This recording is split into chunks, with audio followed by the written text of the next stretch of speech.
This video is brought to you by patreon.com/worsttake. Get access to exclusive live streams and Discord servers, on-screen shoutouts, and early access to some videos when you join now. Help make sure that we can continue to make content like this by supporting the Patreon. Links are in the description down below.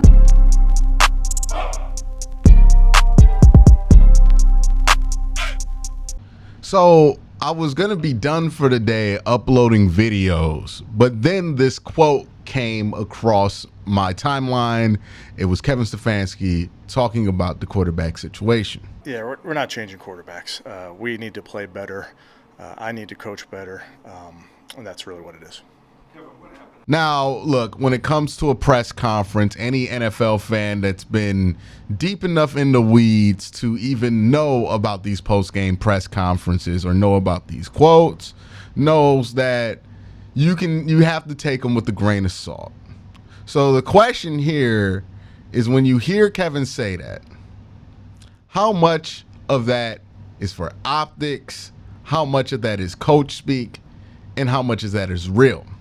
Is Kevin saying we aren't benching the quarterback because it's probably not a good idea to say that you're going to bench your quarterback the day, like hours after a game ends? Like, it's probably not a good look to the rest of the locker room if you just make that announcement or make a non-committal announcement, right? Like, are you not serving yourself if you decide to not go in the direction of benching him, even though you're keeping it on the table? Or are you saying it because it's not on the table to you? I think there are good points to make the argument that either is true, right? On the side of it being coach speak, the points that I think are valid for it possibly being coach speech is, one, it's clear there's a dissatisfaction with the offense, right? Kevin has been visibly frustrated with the status of the offense, and Kevin is not somebody who's known for visibly feeling anything, but we have seen him be visibly disappointed with the offense. Some of that might have to do with Deshaun, some of that might have to do with the new assistant coaches, some of that might have to do with Ken Dorsey, but some of that is on the table here. I think also another clear point for it being coach speak is that Kevin has two things. He has eyeballs and a hippocampus. See, he has seen how Deshaun Watson has looked for most this season, and he also remembers how his offense usually looks without Deshaun Watson, which would make me think that he's not really as for continuing to play Deshaun as that quote suggests.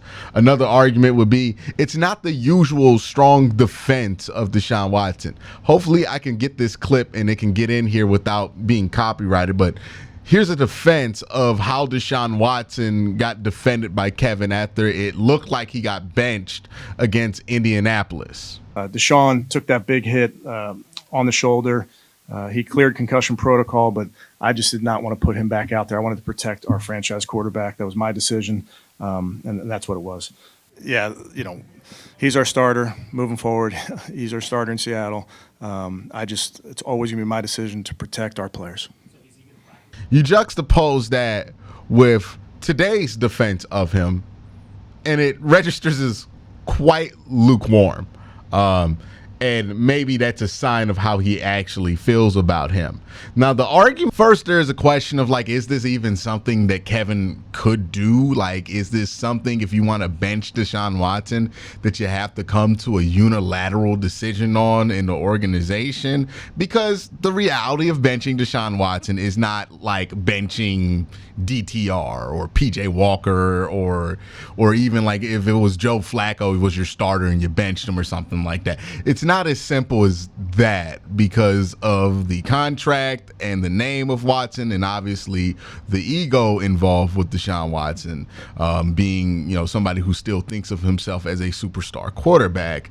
If you bench Deshaun, you have to be prepared to never play Deshaun Watson again, which is much different than just benching a player, right? If like the Browns want to bench a linebacker, it ain't nothing. Kevin can do that all day. But if you bench Deshaun, that has more permanent repercussions.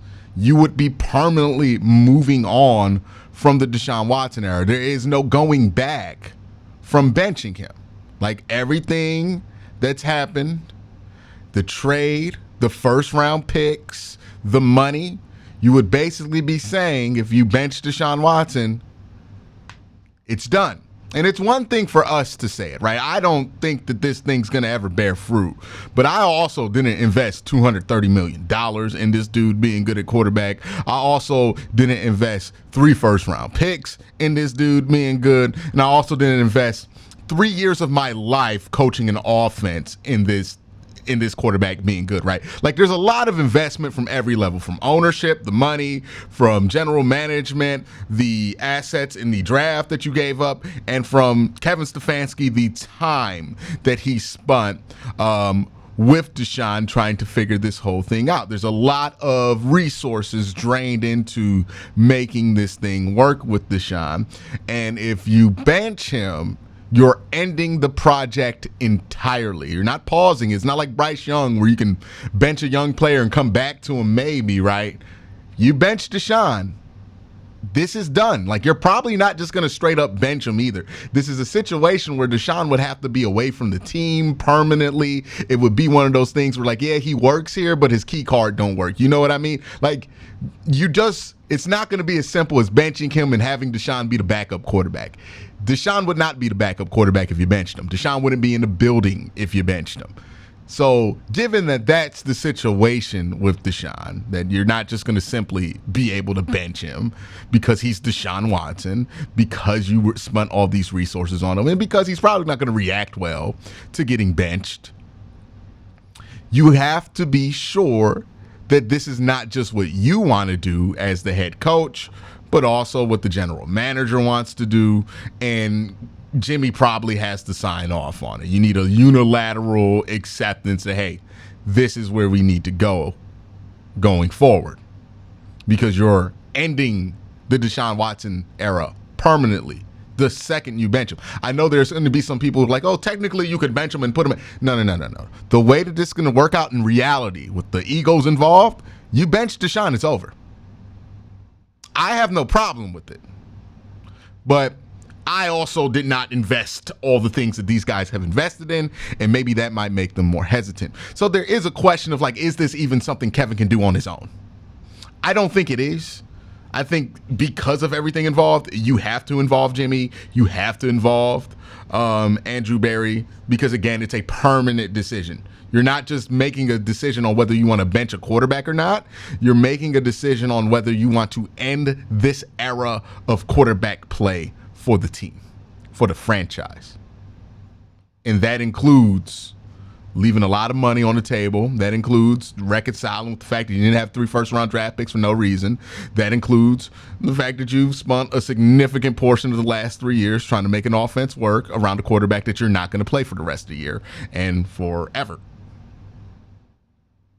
Now, I know people are worried about, oh, Deshaun's going to go to a different team. Hey, if the Browns bench Deshaun Watson's NFL career is over. No team's going to pick him up with the amount of baggage that he still has. He still has a investigation looming on him, whether he's going to get suspended again or not. And then also, he's not been good enough, and he's almost 30. So if the Browns move on from him, his career is pretty much done, which is why he would probably just sit in the background for the next 2 years while being on the team, but not being on the team.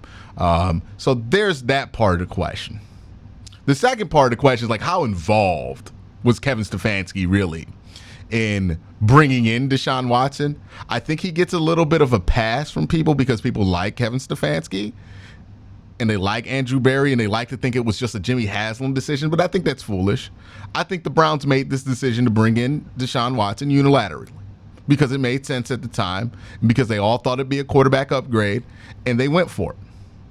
It ended up being a horrible decision, but I think they all made that decision unilaterally. So I don't think Kevin is like predisposed to pulling the cord on this Deshaun Watson experiment.